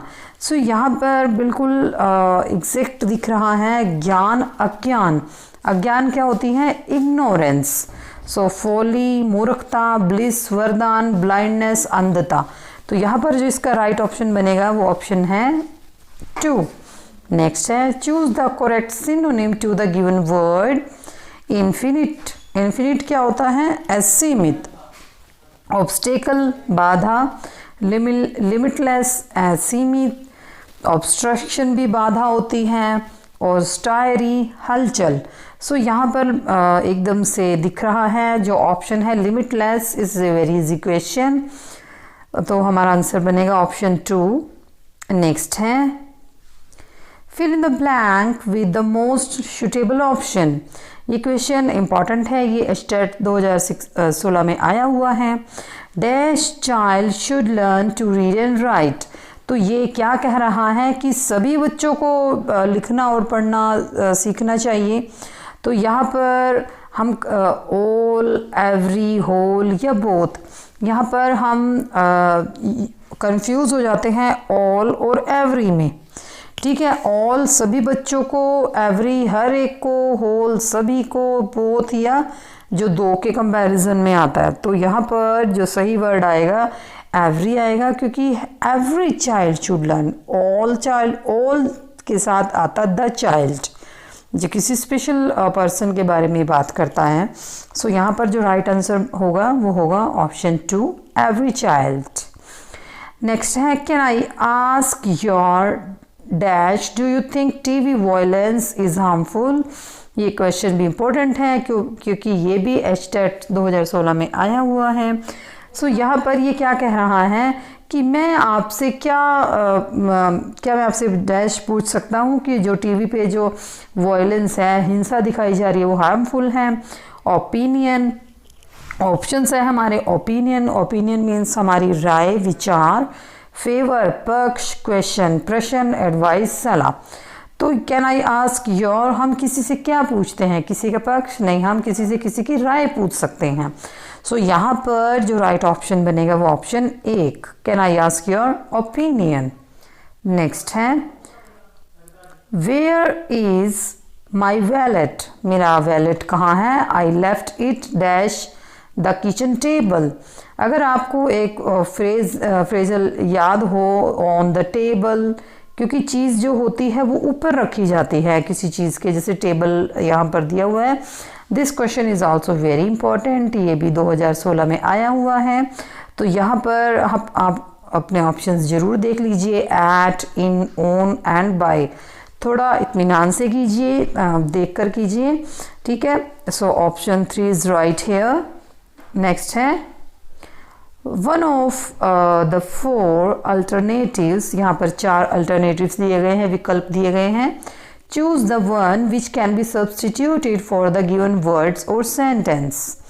यहाँ पर ये दिए गए हैं, यानी कि 1 वर्ड सब्सटीट्यूशन है ये। That which can not be heard means जिसको सुना ना जा सके। इनऑडिबल न सुनने योग्य, ऑडिबल सुनने योग्य, अनहियर न सुना हुआ, इनइफेसिएबल ना देखा हुआ। तो यहाँ पर जो इसका राइट आंसर बनेगा that which can not be heard, यानी जिसको सुना ना जा सके, इनऑडिबल, ऑप्शन 1। नेक्स्ट है चूज द करेक्ट अल्टरनेटिव, यहाँ पर भी अल्टरनेटिव विकल्प चुनना है। The meeting was presided, presided होती है, प्रिसाइड का मीन्स होता है अध्यक्षता, dash by the prime minister. Options हैं ओन, अपॉन, अप या ओवर, ठीक है। द मीटिंग वाज प्रिसाइडेड, ये एक फ्रेजल वर्ब है। प्रिसाइड इसके साथ ऑलवेज ओवर यूज होता है। सो 4th option is right here. Next है कुछ क्वेश्चंस ऐसे होते हैं जो हमारे मेमोरी बेस्ड होते हैं। नेक्स्ट है ही dash his camera on the railway, उसने अपना कैमरा कहाँ पर कर दिया? रेलवे के ऊपर। लेड, ले, लेन या लाइड। तो यहाँ पर जो सही ऑप्शन बनेगा ही लेड हिज कैमरा, ठीक है। नेक्स्ट है डैश यू स्मोक हेयर, तो यहाँ पर क्वेश्चनिंग हो रही है। सो हो सकने वाली फॉर्म में आती है, तो ऑप्शंस हैं कुड, वुड, मे या कैन। तो हमें यहाँ पर इसकी सेंस से पता चल रहा है कि हम यहाँ पर कैन या कुड या कैन फील कर सकते हैं। सो यहाँ पर जो राइट जो ऑप्शन आएगा वो आएगा could you smoke here. Next है select the sentence that is grammatically correct. यहाँ पर सेंटेंस देखना है जो ग्रामेटिकली करेक्ट है। ये क्वेश्चन भी 2013-14 के स्टेट में आया हुआ है। This is very important. हम ऑप्शंस देख लेते हैं। One of our cats have disappeared, one of our cats has disappeared, one of our cat has disappeared, one of our cats has disappeared. There is a lot of ये कह सकते हैं there is a little bit difference in these sentences. इसमें देख लेते हैं one of our cats। आप से पहले cat देख लीजिए, जहाँ पर जिस ऑप्शन में cat given है वो ऑलरेडी wrong है, क्योंकि one of cat ये cats में से बनेगा one of our cats। Then यहाँ तक देख लेते हैं। 3 ऑप्शंस हमारे पास बचते हैं। वन ऑफ आवर कैट्स, फिर कैट्स के साथ क्या यूज़ होगा? यानी बिल्लियों में से एक, तो ये इसका सब्जेक्ट है, इसके अकॉर्डिंग हेल्पिंग वर्ब यूज़ होगा। तो जिसमें हैव है वो रॉन्ग हो जाएगा, option 1। Now we have left 2 option. One of our cats, one of our cats has disappeared, one of our cats has disappeared। Option 2 और 4 सेम है। सो यहाँ पर हम टिक करेंगे ऑप्शन 2 जो हमारा राइट आंसर है। नेक्स्ट है hardly had he left the house than the message came. यहाँ पर जो एक ग्रामेटिकल रूल होता है, हार्डली के साथ हम व्हेन का यूज़ करते हैं। ये मेमोरी बेस्ड क्वेश्चन है। Hardly had he left the house, इसने यहाँ पर भी देन यूज़ किया है। The message came, hardly had he left house when the message came, यहाँ पर व्हेन आया है तो ये राइट आंसर है। फोर्थ ऑप्शन भी देख लेते हैं, hardly had he left the house and, यहाँ पर देन व्हेन सबका ओमिशन है तो ये ऑप्शन भी रॉन्ग है। तो हमारा जो राइट आंसर बनेगा ऑप्शन 3, क्योंकि हार्डली के साथ व्हेन का यूज़ होता है, जैसे आइदर के साथ और का, रादर के साथ देन का, इस तरह। Now we come to math and reasoning portion. इसमें फर्स्ट क्वेश्चन है 3607 के समीपतम वह कौन सी संख्या है जो 21 से पूर्णतः विभक्त होती है। अब इस तरह के क्वेश्चन डायरेक्ट भी हो सकते हैं, ये ऑप्शन से भी हो सकते हैं अगर आपको इनके स्क्वायर रूट याद हो, और अगर आपको नहीं है तो आप इसको ऐसे भी कर सकते हैं। 21 से इस संख्या को आप भाग दे सकते हैं ऐसे, तो हमारा जो भाग देने पर जो हमारा शेषफल आएगा वो आ जाएगा 16। तो शेषफल जब हमारे पास आ जाएगा तो वो हमें क्या करना है, वो इस 21 में से, इस भाजक में से माइनस कर देना है। 21 में से 16 गए 5, और ये जो 5 है हमें 3607 में ऐड कर देने हैं, तो ये हो जाएंगे 3612, यानी ऑप्शन 3। नेक्स्ट है 27, 63 और 72 का लघुत्तम समापवर्त्य कितना है। वेरी सिंपल क्वेश्चन, इसका एलसीएम निकालना है आपको। एलसीएम क्या आएगा, ये किसके टेबल में आता है, 27, 63 और 72, ये आता है 9 के टेबल में। तो आपने ऐसे इसको सिंपल फॉर्म में इसका एलसीएम निकाल लेना है, और हमारा एलसीएम आ जाएगा 1512, यानी ऑप्शन 1। नेक्स्ट है 2 अंकों की सभी संख्याओं का कुल योग कितना है। सबसे पहले तो आप ये देखिए कि 2 अंकों की संख्याएं कितनी बनती हैं। 2 अंकों की संख्याएं बनती हैं जैसे 9 से ऊपर 10, 10 से लेकर कहाँ तक, 99 तक, 99 तक। तो ये जो क्वेश्चन है ये एक छोटी सी ट्रिक फॉर्मूला से निकलता है। तो इसका जो इसमें जो फॉर्मूला हमें पुट करना है वो करना है SN, यानी इसका सारे का total is equal to n/2 गुना में A+1। तो यहाँ पर जो A हम फॉलो करेंगे वो होगा जो शुरू की संख्या है 10, और जो यहाँ पर जो हम D में यूज़ करेंगे वो होगा 1, और T और N जो हम यूज़ करेंगे वो हो जाएगा 99। फिर इसके बाद इसको, यहाँ तक क्लियर है, यहाँ तक इस फॉर्मूले में पुट करने के बाद हमारे पास आ जाएगा A + n-1, यानी इसमें पुट करके आ जाएगा इसको D = 99, यानी 10 + n-1 मल्टीप्लाई बाय 1 = 99। तो यहाँ पर जो n की वैल्यू आ जाएगी वो आ जाएगी 90। अब हमें जो मैंने आपको पहले फॉर्मूला बताया था उसमें ये n वाली वैल्यू पुट करनी है, यानी कि SN = n/2 था, तो n/2 आ जाएगा 90/2 मल्टीप्लाई बाय 10 + 99। तो हमारा जो आंसर आ जाएगा वो आ जाएगा 4905। नेक्स्ट है इसका रूट निकालना है, तो आपने इसको ऐसे ही सॉल्व करना है नेक्स्ट क्वेश्चन को। जैसे ये गिवन है 53, 824, जैसे ये 2 के पेयर बनाने हैं, 1, 2 और 3। तो इसको आपने सॉल्व कर लेना है, जैसे 2 दूनी 4, इस तरह से 5 में 4 गए, और सीधा ऊपर से ये पेयर उतरता है, और 2 और 2 4। अब ये किस पे जाएगा, ये जाएगा 3 पे। तो इस तरह भी ये क्वेश्चन सॉल्व होता है। तो इसका जो राइट आंसर बनेगा वो 232। नेक्स्ट है प्रथम 9 अभाज्य संख्याओं का औसत। सबसे पहले ये देखिए किसने पूछा, क्या है, प्रथम 9 अभाज्य संख्याएं। तो हमें यहाँ पर अभाज्य संख्याएं देखनी है। जैसे हम अभाज्य संख्याओं में इंक्लूड करते हैं 1 3 5 7 9, लेकिन यहाँ पर 1 नहीं आएगा, यहाँ पर आएगा 2 3 5 7, 9 भी नहीं आएगा क्योंकि 9 भाज्य संख्या है, वो 3 से डिवाइड हो सकता है।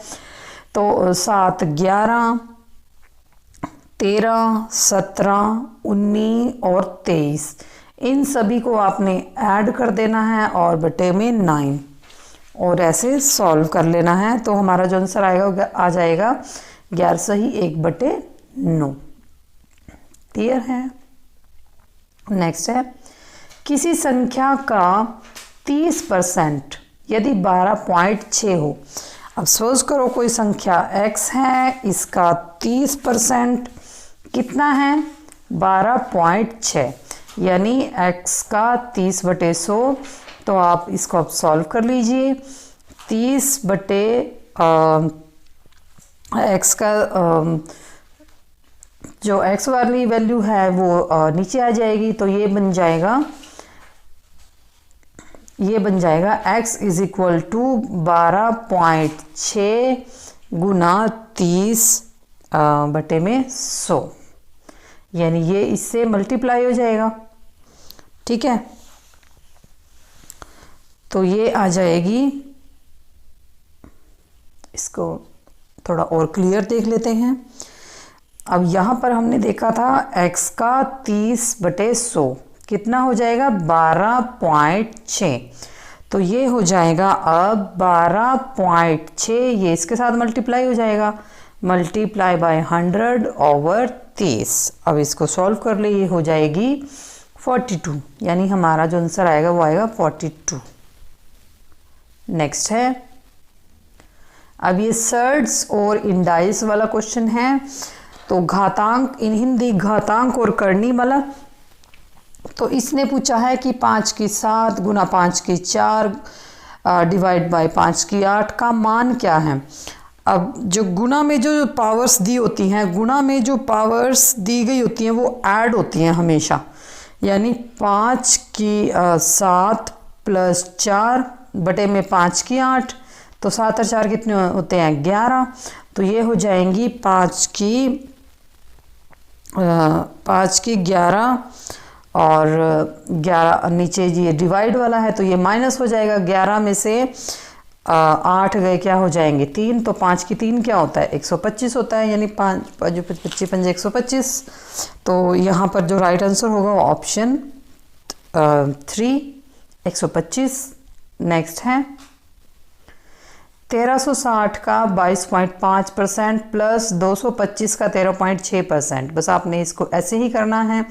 1360 का यानी गुना का मीन्स यहाँ पर गुना होता है, 22.5 बटे में 100 प्लस 225 गुना 136 बटे में 100। इसको आपने ऐसे सॉल्व करना है। सो हमारा आंसर आएगा ऑप्शन 2। नेक्स्ट है एक घड़ी, एक वॉच 980 रुपये में खरीदी जाती है और 931 रुपये में बेची जाती है। इस पर आपने हानि प्रतिशत ज्ञात कीजिए। अब क्या करना है, इसका जो सीपी है वो 980 रुपये हैं और जो एसपी है यानी विक्रय मूल्य है वो 931 रुपये। अब उसने 980 में खरीदी और 931 में बेची, तो ऑब्वियस है उसको हानि हुई है। तो 980 में से हमें 931 माइनस करने हैं। कितने रुपए की हानि हुई उसे, 49 रुपये की। तो हानि प्रतिशत या लाभ प्रतिशत हम हमेशा सीपी यानी विक्रय मूल्य भी निकालते हैं। तो अब इसका हानि प्रतिशत हमें निकालना है। तो 49 बटे में 980 गुणा में 100, यानी इसका प्रतिशत निकालना है। तो इसको आप कट कर लीजिए, तो ये आ जाएगी आपकी 5%, यानी ऑप्शन 1। नेक्स्ट है अब ये रेशो वाला क्वेश्चन है 2:3, 4:7, 5:8 में कौन सबसे बड़ा है। वैसे तो ये सिंगल सिंगल है, ये इसको नीचे वाले को यानी अंश और हर को इससे भाग देके ये सॉल्व हो सकता है सिर्फ ओनली 3 पॉइंट्स तक। तो इसका देख लेते हैं, इसका जो सॉल्यूशन आएगा वो 0.666 आएगा। 4/7 का सॉल्यूशन आएगा वो आएगा 0.571 और 5/8 इसका सॉल्यूशन आएगा 0.625। तो इसमें बड़ा कौन सा होगा, पहले वाला यानी 2:3 सबसे बड़ा है। क्लियर है। नेक्स्ट है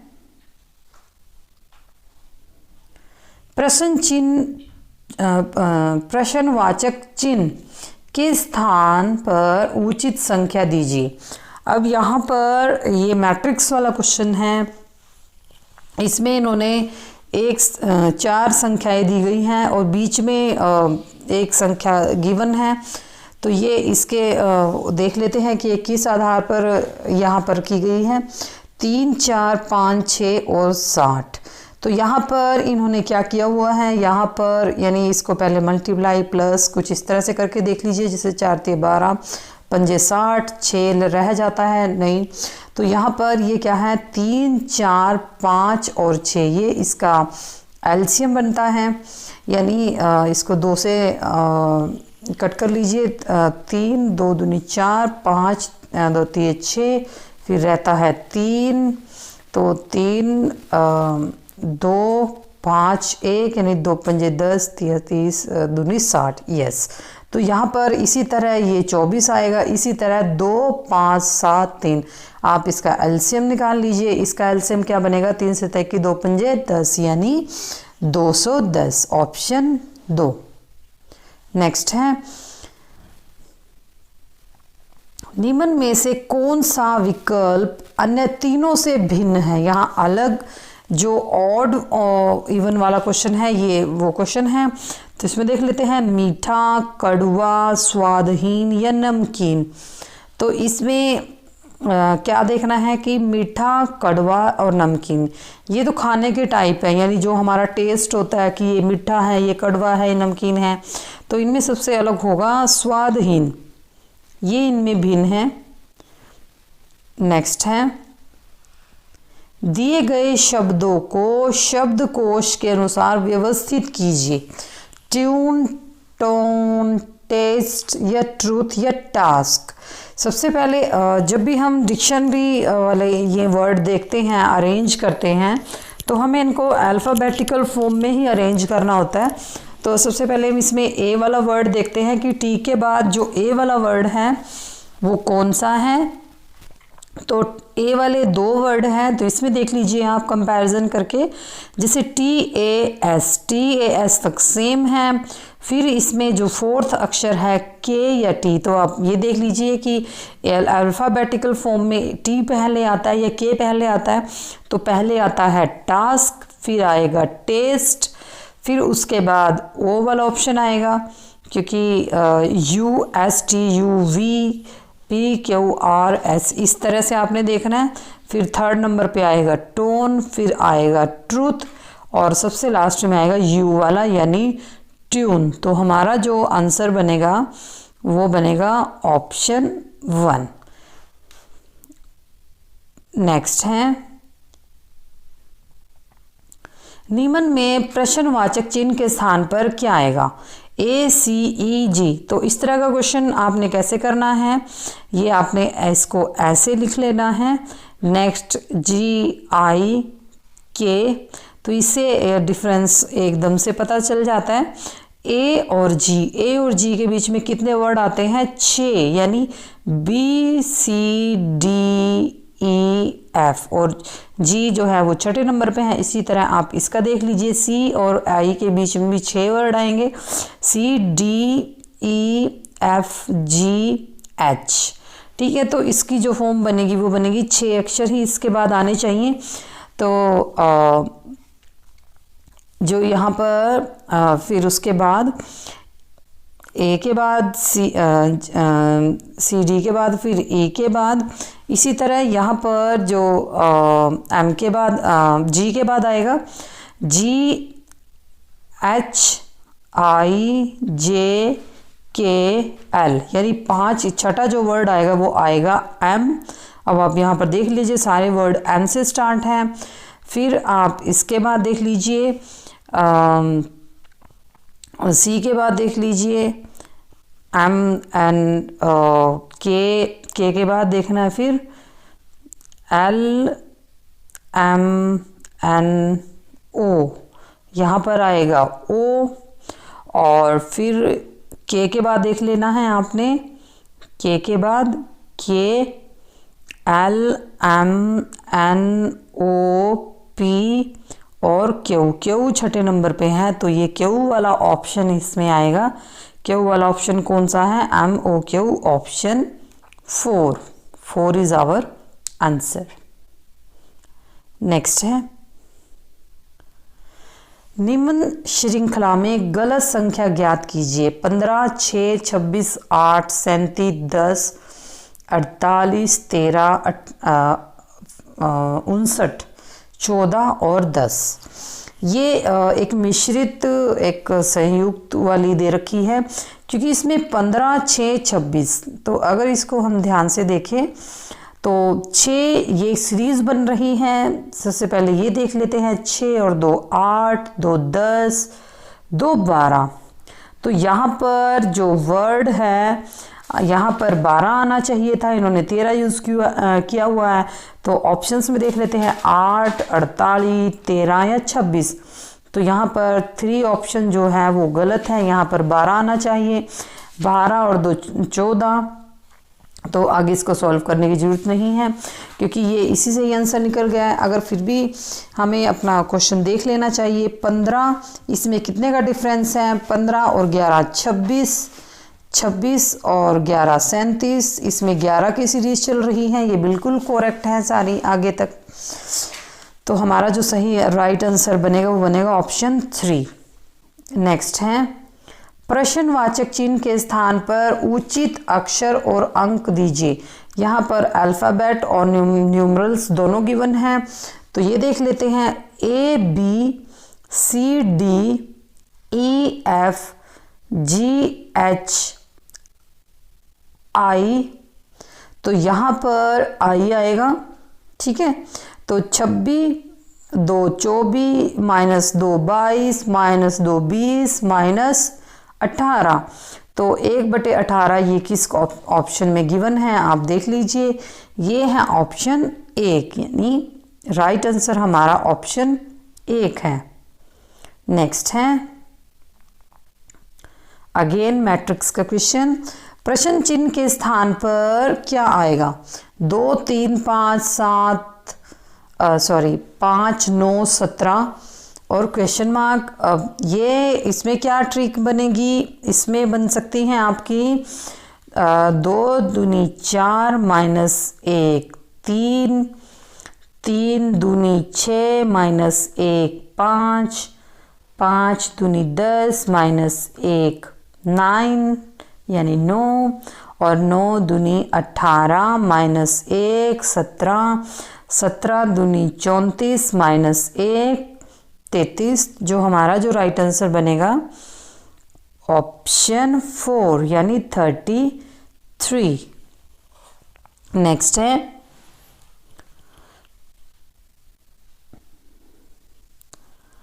अब यहाँ पर ये चिन्ह स्टार वाला चिन्ह दिया गया है, को बदलने और निम्नलिखित समीकरण को संतुलित करने के लिए गणितीय चिन्हों का सही संयोजन चुनिए।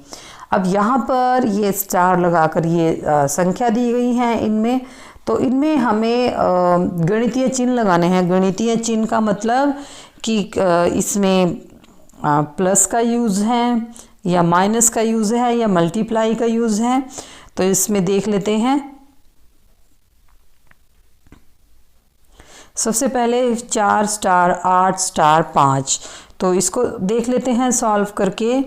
तो ये होगा 4 + 1, फिर 8 + 1 और 5 + 1। तो इसको सॉल्व कर लेते हैं। 4 × 4, 8 और 1 9, 5 और 1 6, यानी 54 और 54 और 54 को 4 से मल्टीप्लाई करेंगे। 4 × 16, 4 × 20 और हासिल ये क्या बनेगा 4 × 20 और 1 21। ठीक है, इसी तरह आपने इसको सॉल्व कर लेना है। ये प्लस की फॉर्म में आएगा पहले वाला। तो अब दूसरा देख लेते हैं इसी में करके। तो 7 + 1 गुना 3 + 1 और 8 + 1, तो ये बन जाएगा 8, ये 4 और ये 9। तो ये कंप्लीट सेंस बना रहा है इसकी, यानी 8 4 9। ठीक है, ये गुना नहीं करना, ये एग्जैक्ट ऐसे ही निकल आ रहा है। तो अगला देख लेते हैं। 6 5 और 2, तो ये आ जाएगा 6 + 1 7, 5 + 1 6 और 2 + 1 3, यानी 7 6 3। ये बिल्कुल एग्जैक्ट है। इसी तरह लास्ट ऑप्शन बचता है, वो भी हमें ऐसे ही करना है। 3 + 1, ये 4 वाला बनेगा। ये इससे ही सॉल्व हो गया है। फिर भी आप इसको देख लीजिए। 1 + 1 2, 4 + 1 5, यानी 425। इनको गुना नहीं करना है, ये एज इट इज़ ऐसे ही देखने, क्योंकि इसमें ये बोला गया है ना कि इनको संतुलित करना है आपने किसी भी गणितीय चिन्ह का प्रयोग करके। तो इसमें प्लस आएगा, तो हमारा जो राइट आंसर बनेगा वो ऑप्शन 3। तो अब जब हम यहाँ पर हमारे जो हरियाणा जी के जॉब से संबंधित जो महत्वपूर्ण जो क्वेश्चन हैं उनको अब हम यहाँ पर करेंगे। तो हमारा जो यहाँ पर पहला क्वेश्चन आया, हरियाणा के प्रथम गैर कांग्रेसी जो मुख्यमंत्री हैं इनमें से कौन थे? चौधरी बंसीलाल, चौधरी देवीलाल, वीरेंद्र सिंह या पंडित भगवत शर्मा। तो हरियाणा के प्रथम गैर कांग्रेसी मुख्यमंत्री, और ये थे ऑप्शन 3 वाले, राव वीरेंद्र सिंह। नेक्स्ट हमारे यहाँ पर क्वेश्चन है, ऐतिहासिक नगर रानिया ये किस जिले में है? भिवानी, सिरसा, पंचकुला या हिसार में। तो ऐतिहासिक नगर है रानिया और ये है सिरसा में। नेक्स्ट क्वेश्चन है हमारे यहाँ पर, भिवानी बॉक्सिंग क्लब की स्थापना की गई थी? मनोज कुमार, जगदीश सिंह, जसजीत सिंह या विजेंद्र सिंह के द्वारा।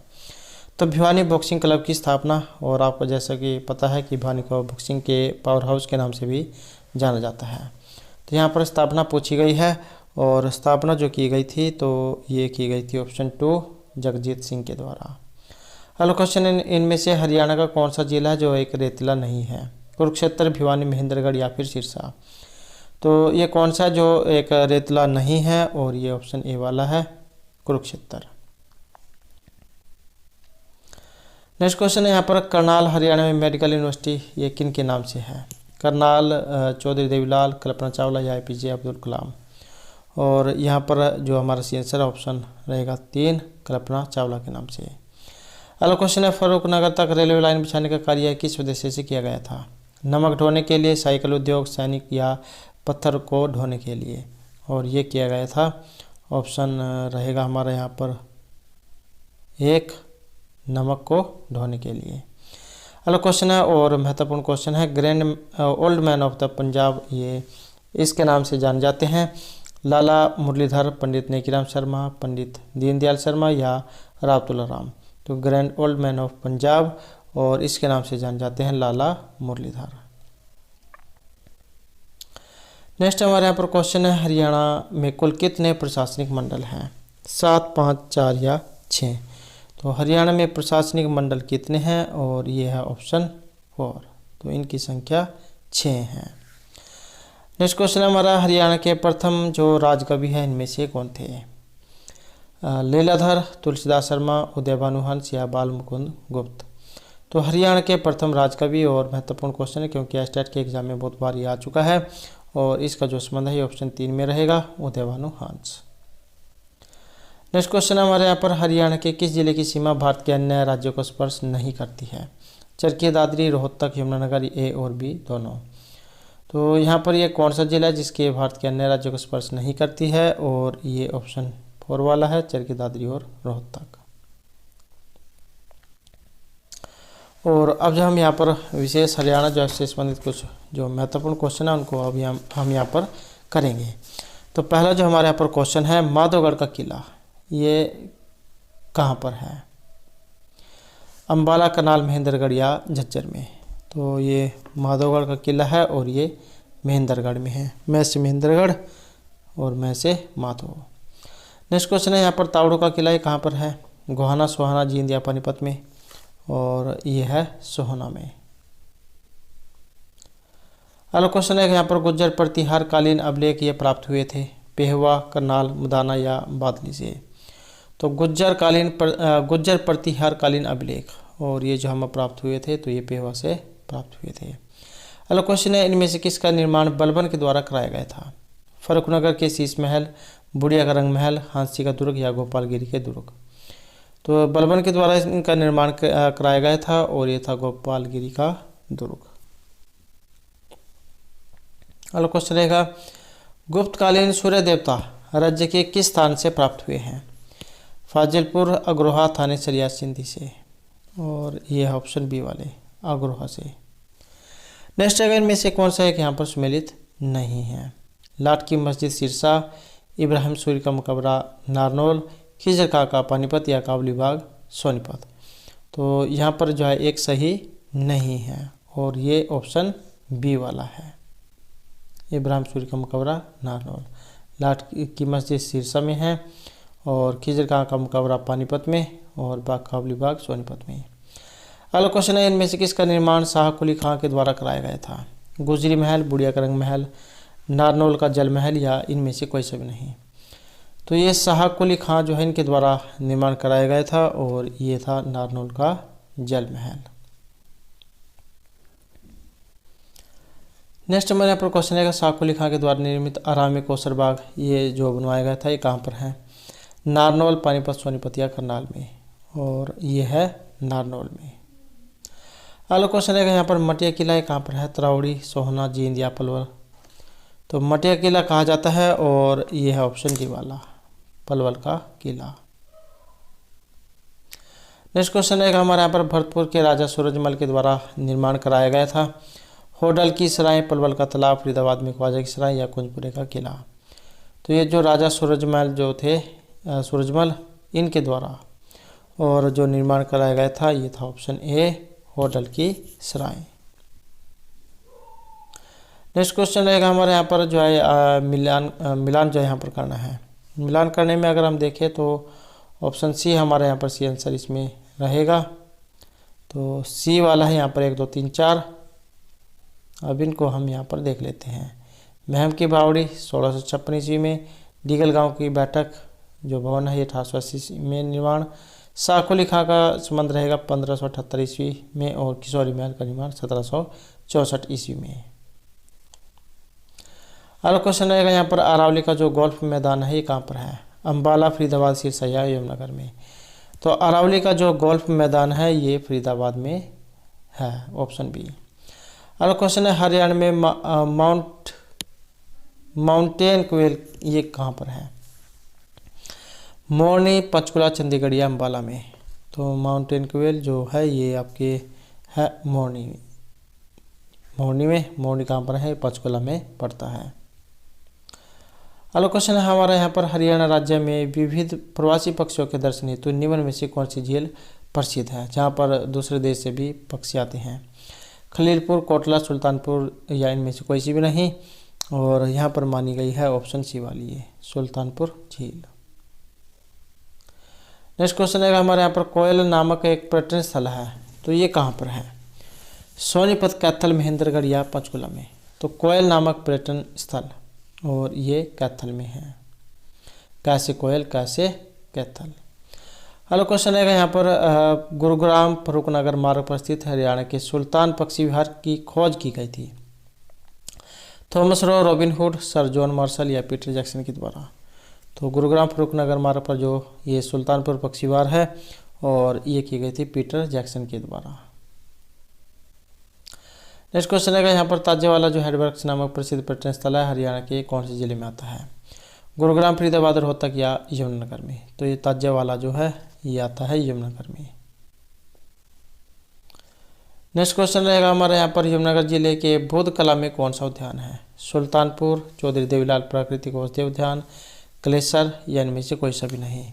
और यहाँ पर है ये ऑप्शन बी, चौधरी देवीलाल प्राकृतिक औषधीय उद्यान। अगला क्वेश्चन है देश का पहला नंदघर ये कहाँ पर है? कुरुक्षेत्र, जींद, करनाल या हसनपुर में। तो देश का पहला नंदघर और ये है ऑप्शन डी, हसनपुर सोनीपत में। नेक्स्ट क्वेश्चन है हमारे यहाँ पर कौन सी झील है करनाल के पर्यटन के लिए जानी जाती है? रानी, कर्ण, ब्लूबर्ड या तिलियार झील। तो ये का से करनाल और यहीं पर ही कर्ण तालाब है। तो यहाँ पर ऑप्शन रहेगा बी, कर्ण झील, का से करनाल। नेक्स्ट क्वेश्चन है हमारे यहाँ पर पिंजौर में स्थित गार्डन है और इसका नाम क्या है? यादवेंद्र, कर्णलोक, रोज गार्डन या फिर सुल्तानपुर गार्डन। तो पिंजौर में जो गार्डन है इसका नाम है यादवेंद्र गार्डन। अगला क्वेश्चन रहेगा हरियाणा का पर्यटन स्थल टिक्कर ये कहाँ पर है? मोरनी, सुल्तानपुर, कुरुक्षेत्र या इनमें से कोई सा भी नहीं। तो ये टिक्कर है पर्यटन स्थल जो मोरनी में है। नेक्स्ट क्वेश्चन है आदिबद्री नामक जो पुरानी गांव है ये किस जिले में है? सिरसा, भिवानी, रेवाड़ी या यमुनानगर में। तो आदिबद्री जो स्थान है ये यमुनानगर में है।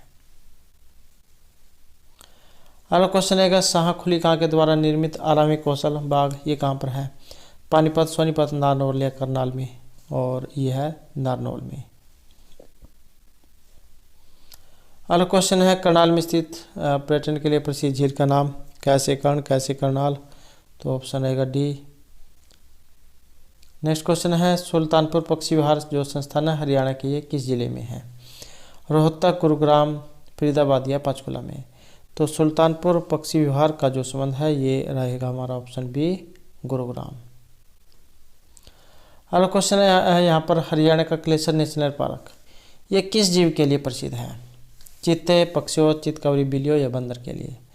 हरियाणा का क्लेसर नेशनल पार्क और यह है पक्षियों के लिए। अगला क्वेश्चन है चंडीगढ़ रॉक गार्डन ये किसने बनाया था? बाबूचंद, नेकचंद, नेवचंद या नेकीराम के द्वारा। तो चंडीगढ़ का जो रॉक गार्डन है और यह ऑप्शन बी, पंडित नेकचंद। अगला क्वेश्चन है इनमें से किस जिले में क्लेसर राष्ट्रीय उद्यान स्थित है? कुरुक्षेत्र, गुरुग्राम, हिसार या यमुनानगर में। तो क्लेसर राष्ट्रीय उद्यान कहाँ पर है? और ये यमुनानगर में है। नेक्स्ट है यहाँ पर सुल्तानपुर पक्षी विहार भारत के किस राज्य में है? उत्तर प्रदेश, मध्य, हरियाणा या राजस्थान में। तो सुल्तानपुर पक्षी विहार और यह है ऑप्शन सी, हरियाणा में। नेक्स्ट क्वेश्चन है हमारे यहाँ पर गुरुग्राम में जो अलवर राजमार्ग है इस पर एक पर्यटन स्थल है जो प्रसिद्ध है वो कौन सा है? सोहना, पटौदी, बादशाहपुर या इनमें से कोई सा भी नहीं। तो गुरुग्राम से अलवर राजमार्ग पर और यह है सोहना। नेक्स्ट क्वेश्चन है हमारे यहाँ पर काला तितर पर्यटन स्थल ये कहाँ पर है? जींद, फतेहाबाद, हिसार या फिर सिरसा में। तो काला तितर पर्यटन स्थल और ये कहाँ पर है? तो इसका जो संबंध माना गया है हमारा ये ऑप्शन रहेगा डी, सिरसा में। नेक्स्ट क्वेश्चन है पिंजौर गार्डन जो है जो आपका पंचकुला में है इसके जो वास्तुकार है कौन है? जहांगीर, नवाब फिदाई खां, शाहजहां या औरंगजेब। तो इसके जो वास्तुकार थे तो ये थे नवाब फिदाई खां। अगला क्वेश्चन है हमारा हरियाणा के बहादुरगढ़ में निम्नलिखित में से कौन सा पर्यटन स्थल है? गोरैया, जलतरंग, तिलियार या डैरंगो। तो बहादुरगढ़ में है ये और पर्यटन स्थल है तो इसका नाम है गोरैया। नेक्स्ट क्वेश्चन हमारे यहाँ पर स्काईलार्क, कालम्ब, ब्लू जेस मालखा पर्यटन स्थल ये कहाँ पर है? पानीपत, हिसार, सोनीपत या इनमें से कोई सा भी नहीं। तो ये जो स्थान है ये पानीपत है। नेक्स्ट क्वेश्चन है समा पर्यटन स्थल ये कहाँ पर है? गुरुग्राम, जींद, करनाल या रोहतक में।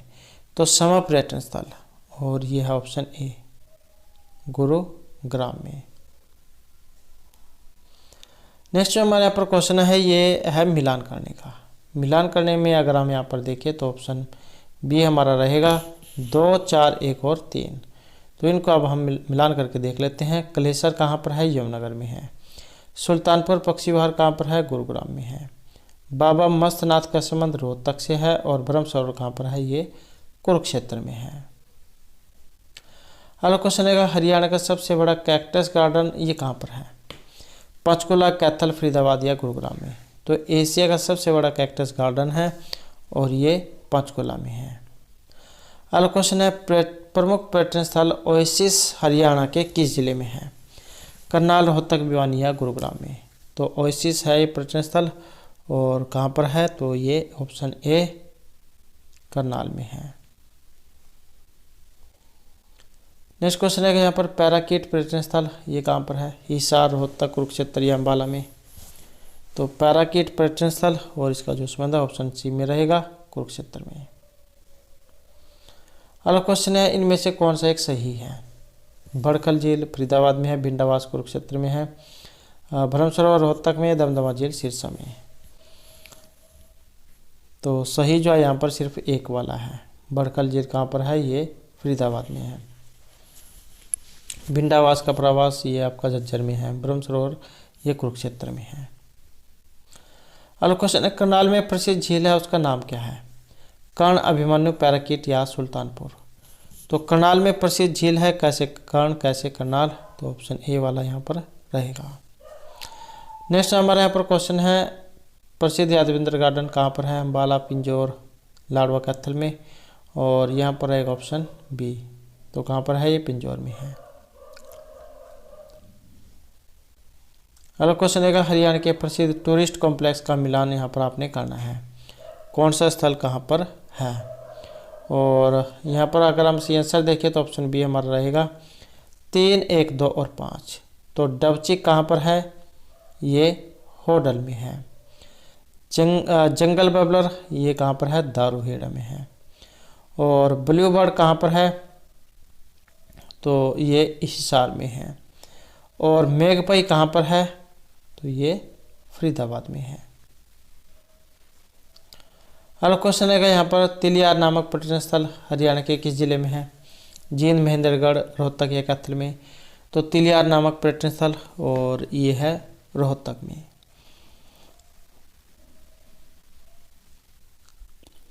नेक्स्ट क्वेश्चन है हमारे यहाँ पर हरियाणा सरकार के द्वारा किसके समीप काला अम्ब अर्थात काला आम वृक्ष स्थान को यूथ नामक स्मारक के रूप में विकसित किया गया है? सोनीपत, कुरुक्षेत्र, पानीपत या करनाल। और काला अम्ब जो है कहाँ पर है? तो ये पानीपत में है। नेक्स्ट जगह यहाँ पर प्रजापिता ब्रह्म कुमारी ईश्वरीय विश्वविद्यालय जो है कहाँ पर है? जगाधरी, कुरुक्षेत्र, पानीपत या रोहतक में। तो प्रजापति ब्रह्म कुमारी ईश्वरीय विश्वविद्यालय और ये कहाँ पर है? तो ये पानीपत में है। नेक्स्ट जगह यहाँ पर सती का तालाब ये कहाँ पर है? बागवाला, राव, तेसिंग, होडल, किशोरीबाई तालाब या गोखंड तालाब। तो सती का तालाब ये कहा जाता है और ये कहा जाता है ऑप्शन सी होडल का जो किशोरीबाई तालाब है इसे सती का तालाब कहा जाता है। अगला क्वेश्चन है यहाँ पर नील क्रांति कृष्ण डैम है ये कहाँ पर है? फरीदाबाद, गुरुग्राम, कुरुक्षेत्र या सोनीपत में। और ये कहाँ पर है? तो ये कुरुक्षेत्र में है। नेक्स्ट क्वेश्चन है रेड बीच पर्यटन स्थल कहाँ पर है? महत्वपूर्ण जाए यहाँ पर ये क्वेश्चन है। और रेड बीच पर्यटन स्थल सिरसा, पंचकुला, कैथल या हिसार में। और ये पंचकुला में है। तो दोस्तों थे हमारे आज के यहाँ पर आपकी एस्टेट की जो परीक्षा है इसके लिए कुछ महत्वपूर्ण क्वेश्चन जो आपके आगे आने वाले एग्जाम के लिए महत्वपूर्ण रहेंगे। और अगर आपने अब तक हमारे चैनल को सब्सक्राइब नहीं किया तो सब्सक्राइब कर लीजिएगा। और हमारे साथ अंत बनाने के लिए धन्यवाद।